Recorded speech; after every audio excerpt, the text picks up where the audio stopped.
자, 우선 벤젠은 고린의 6개의 파이 전자를 가지고 있습니다. p 오비탈이 총 6개고 그 각각의 p 오비탈에는 원래 전자가 하나씩 존재했었는데 그것들이 2개씩 짝을 이루어서 세 쌍의 파이 결합을 형성을 했죠.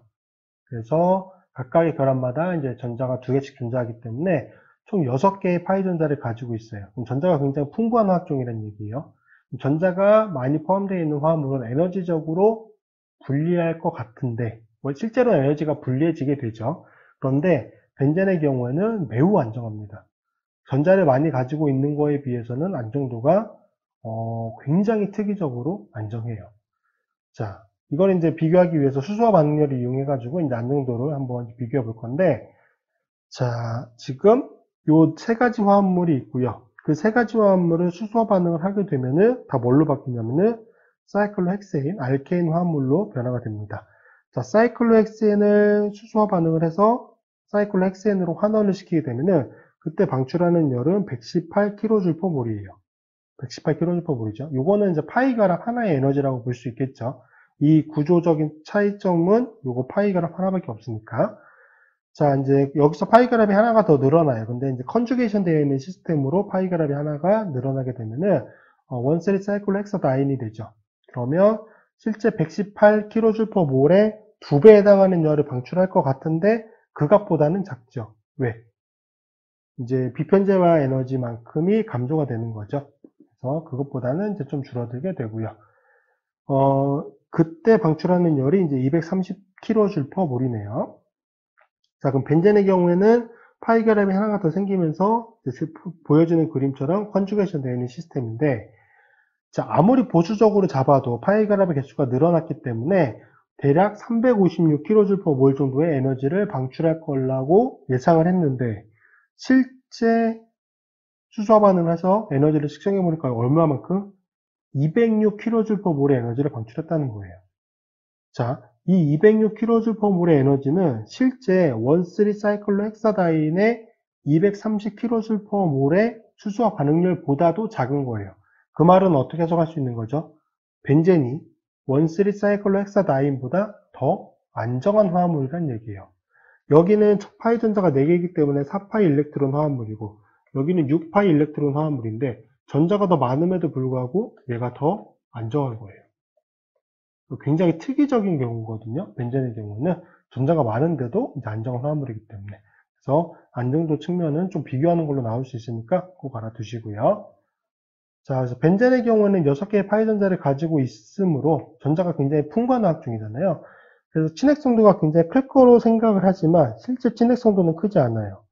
이거는 안정도와 같이 생각을 해보실 수 있는 거거든요.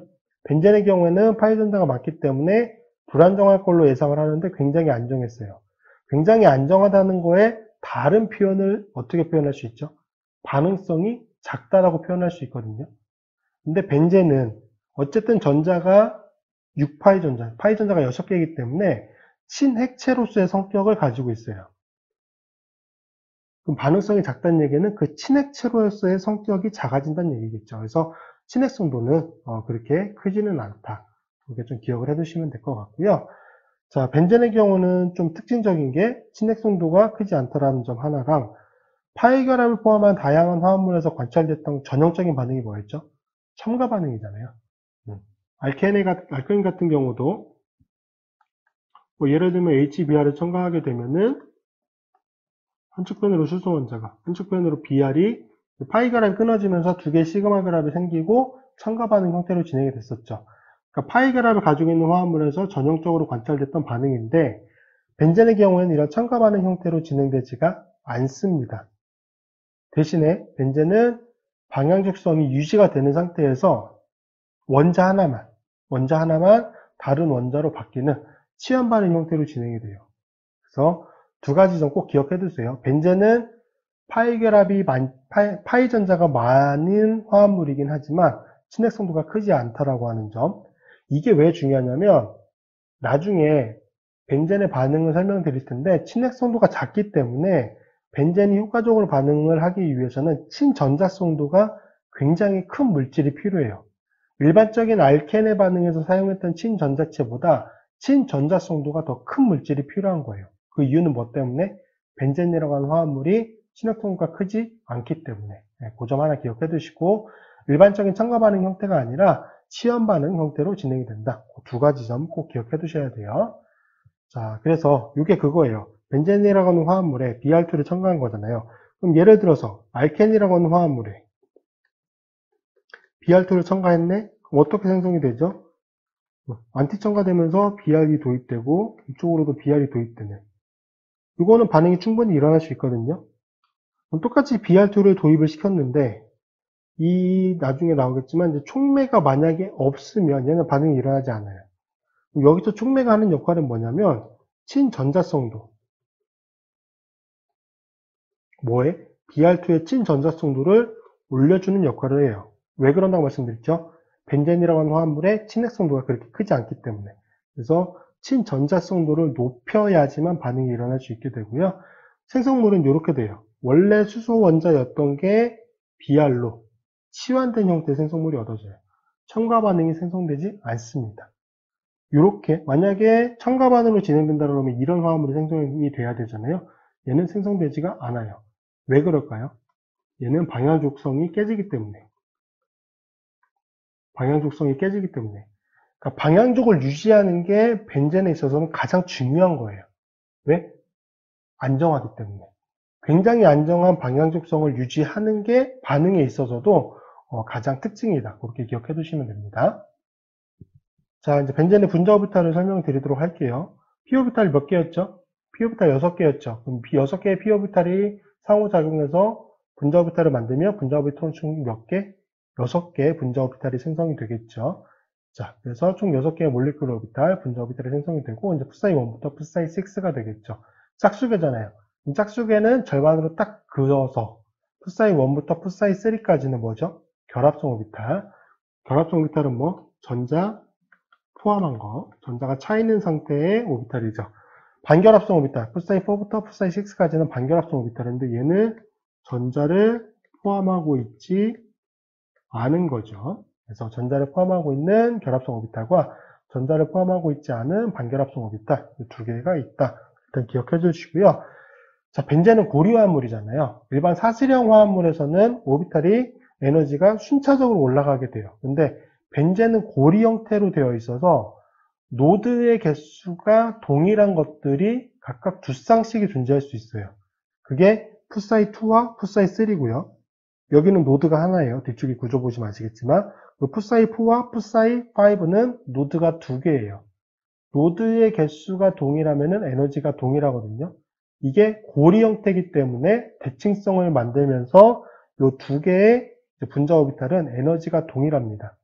자, 이렇게 에너지가 동일한 오비탈이 존재하는 거, 이렇게 나눠져서 존재하는 거, 이걸 이제 축태되어 있다라고 부르기도 합니다. 이제 교재에서 나오는 용어긴 한데 크게 중요하게 생각은 안 하셔도 돼요. 어쨌든 중요한 건 뭐다? 동일한 레벨의 오비탈이 존재한다. 분자 오비탈이 기억해 두시고요. 자, 그래서 6개의 p 오비탈이 이제 관여해서 보시는 것처럼 6개의 분자 오비탈이 형성을 했어요.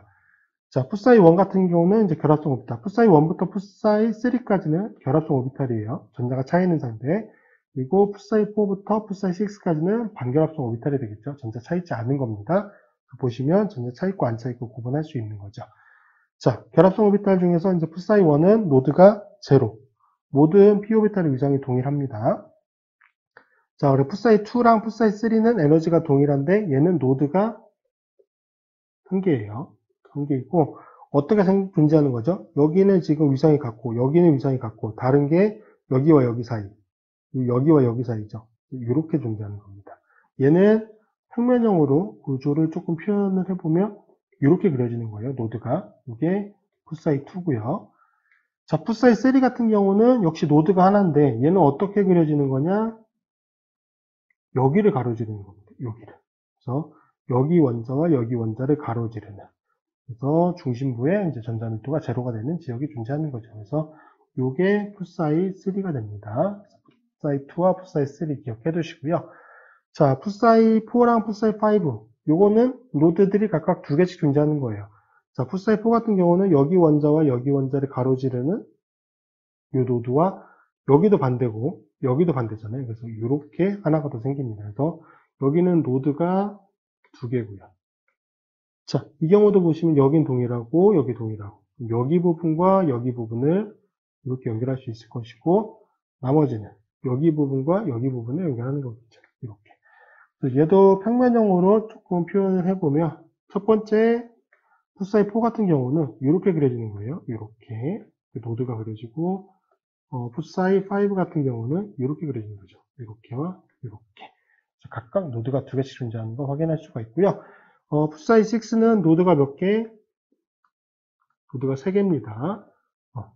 노드가 3개가 존재하는 거고, 그래서 여기도 평면형으로 표현을 해보면 이렇게 나타낼 수 있죠. 여기 반대. 각각의 결합들의 반대가 되는 거예요. 그래서 여기, 여기, 여기. 이렇게 노드가 총 3개가 존재합니다. 그래서 벤젠의 경우에는 분자 오비탈을 그려라 하는 문제도 나올 수 있거든요. 그래서 꼭 그리는 방법 알아두셔야 되고, 노드가 어느 배양으로 생성이 되는지, 어느 방향으로 생성이 되는지, 그것도 꼭 기억해 두셔야 돼요. 자, 이제 각각의 몰레큘러 오비탈에 전자가 2개씩 들어가기 때문에 총 6개의 파이 전자는 3개의 결합성 오비탈에 모두 다 들어갈 수 있죠. 자, 결합성 MO를 채움으로써 6개의 전자 모두가 더 낮은 에너지 상태가 되어서 비편제가 되는 거죠. 그러니까 결합성 오비탈에 전자가 차야지 에너지가 낮아진다. 그렇게 생각하시면 돼요. 이 비편제화가 이제 벤젠과 관련된 안정도의 근원이다. 그렇게 이제 볼 수가 있는 거죠. 자, 이런 걸 좀 비교해 볼 건데, 자, 지금 뭐 에텐이랑 이제 원쓰리 부타다이는 뭐 크게 중요하진 않고, 저희가 비교할 건 요거예요. 요 벤젠과, 그 다음에 이것과 탄소 개수가 동일한, 그리고 역시 컨주게이션 되어 있는 시스템. 이게 뭐냐면 135 헥사트라이엔이에요. 135 헥사트라이엔도 지금 탄소 6개에다가 이 경우는 수소가 지금 2개, 3개, 4, 6, 그리고 8개가 되겠네요. 수소가 8개. 얘는 고리가 아니기 때문에 이제 분자식은 서로 달라요. 그래서 이정도체 관계에 있는 건 아닌데 어쨌든 탄소 6개고 얘도 탄소 6개죠. 수소 6개고 자, 이 두 화합물 중에 뭐가 더 안정하죠? 얘가 더 안정합니다. 얘가 왜 더 안정한지를 설명을 드리려고 해요. 자, 컨주게이션 되어 있고 둘 다 컨주게이션 되어 있는 시스템이고 왼쪽 편의 구조가 특이적으로 더 안정하다는 얘기예요. 자, 왜 그런지를 한번 볼 건데 지금 전자가 차 있는 상태에서의 오비탈의 에너지를 한번 봅시다. 여기 레벨이 지금 p 오비탈이거든요. 어쨌든 결합성 오비탈은 p 오비탈보다 에너지가 낮아요. 그러면 이 경우는 여기가 풋사이 1, 여기가 풋사이 2, 여기가 풋사이 3가 되겠죠. 여기는 여기가 풋사이 1, 여기가 풋사이 2, 풋사이 3. 평균 에너지를 내볼 거예요. 전자가 차 있는 풋사이 1부터 풋사이 3까지의 평균 에너지를 내보면 얘는 이 레벨이 되겠죠. 그럼 벤젠 같은 경우는 이것과 이거의 평균 에너지를 내보면 이거보단 낮을 것 같아요. 이거보단 낮을 거라고 생각을 해요. 자, 전자가 차 있는 상태의 엘비탈의 에너지가 뭐가 더 낮다? 벤젠이 더 낮다. 자, 그 점 하나가 벤젠이라고 하는 화합물이 여기 135 헥사트라이엔보다 더 안정한 이유 하나를 볼 수 있고요. 이것과 더불어서 조금 더 이제 살펴볼 부분이 뭐냐면 전자의 비편제화가 가능한 위치를 보자고요. 자, 여기는 지금 파이그랍, 파이그랍, 파이그랍이죠. 그러면 부분적으로 오버랩이 생기는 부분 여기죠. 여기 p-오비탈과 여기 p-오비탈이 상호작용하면서 이쪽 부분에 부분적인 오버랩 생기고 여기도 부분적인 오버랩이 생겨요. 자, 그럼 개수로 생각을 해볼 때 지금 결합상에서 파이 결합 말고 부분적인 오버랩을 통해서 전자가 추가적으로 존재할 수 있는 공간은 여기 부분과 여기 부분. 결합상으로 보면은 두 개의 결합에 비편제화가 가능한 거죠, 전자가. 그런데 벤젠고리는 어떻죠? 벤젠고리는 지금 파이 결합이 이쪽 편에 존재하는 거고, 여기 부분도 이쪽 편 p-오비탈과 여기 p-오비탈이 상호작용하는 거고요. 여기 부분도 여기 p-오비탈과 여기 p-오비탈이 상호작용하는 거죠. 그리고 이 경우는 여기 p-오비탈, 여기 p-오비탈도 상호작용할 수 있어요. 고리를 이루고 있기 때문에. 자, 그래서 쉽게 개수를 비교해 봤을 때 여기는 결합상에서 추가적인 비편제화가 가능한 게 결합 2개였었죠. 여긴 몇 개인 거예요? 3개인 거예요. 그러니까 전자가 비편재화돼서 공재할 수 있는 공간 자체가 벤젠이 더 넓어요. 그러니까 그 비편재화 에너지가 더 낮다는 얘기가 되겠죠. 전자가 더 넓은 공간에 펼쳐서 존재하니까. 자, 그래서 이 두 가지예요. 전자가 차 있는 상태에서 오비탈의 에너지, 그 푸사이 1부터 푸사이 3까지의 평균 에너지가 벤젠이 더 낮고요. 그 다음에 전자가 비편재화돼서 존재할 수 있는 공간 자체도 벤젠이 더 넓다. 그 이유로 인해서 벤젠이 동일한 탄소 개수를 가지고 있는 135 헥사트라이엔보다 더 안정하다. 그 점 중요한 내용이니까 꼭 기억해 두셔야 됩니다.